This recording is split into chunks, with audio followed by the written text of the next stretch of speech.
প্রেম, শৈশব আর না বলা কষ্টে ভরা শ্রুতি দাসের বৃষ্টি ভেজা স্মৃতিচারণ। বৃষ্টি মানেই শুধু রোম্যান্স নয়, কখনো কখনো বৃষ্টি ফিরিয়ে আনে জীবনের সবচেয়ে আবেগঘন মুহূর্তগুলো, ঠিক যেমনটা হয়েছে অভিনেত্রী শ্রুতি দাসের সঙ্গে। সম্প্রতি ফেসবুকে একটি দীর্ঘ পোস্ট করেন শ্রুতি, আর সেই লেখাতেই উঠে আসে তার ছোটবেলার নস্টালজিয়া থেকে শুরু করে স্বর্ণেন্দুর সঙ্গে প্রেমের প্রথম দিনগুলোর গল্প।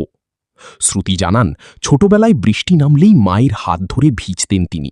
বাবার সাইকেলের পিছনে বসে নাচের স্কুল থেকে ফেরার সেই মুহূর্তগুলো আজও তার চোখে জল এনে দেয়। তবে পোস্টের সবচেয়ে আলোচিত অংশ ছিল স্বর্ণেন্দুকে নিয়ে। অভিনেত্রী লিখেছেন, প্রেমে পড়ার পর একা একা বৃষ্টিতে ভিজে ভারতলক্ষ্মী স্টুডিওতে নাচ করতেন তিনি, শুধু দূর থেকে স্বর্ণেন্দুকে দেখবেন বলে।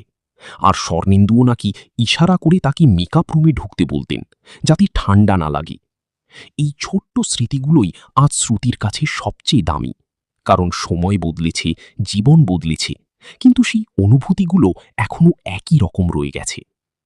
বর্তমানে সফল কেরিয়ার আর সংসার থাকলেও শ্রুতির মনে এখনও রয়ে গেছে মধ্যবিত্ত জীবনের টানাপোড়েন আর বাবা মাকে নিয়ে চিন্তা। তাই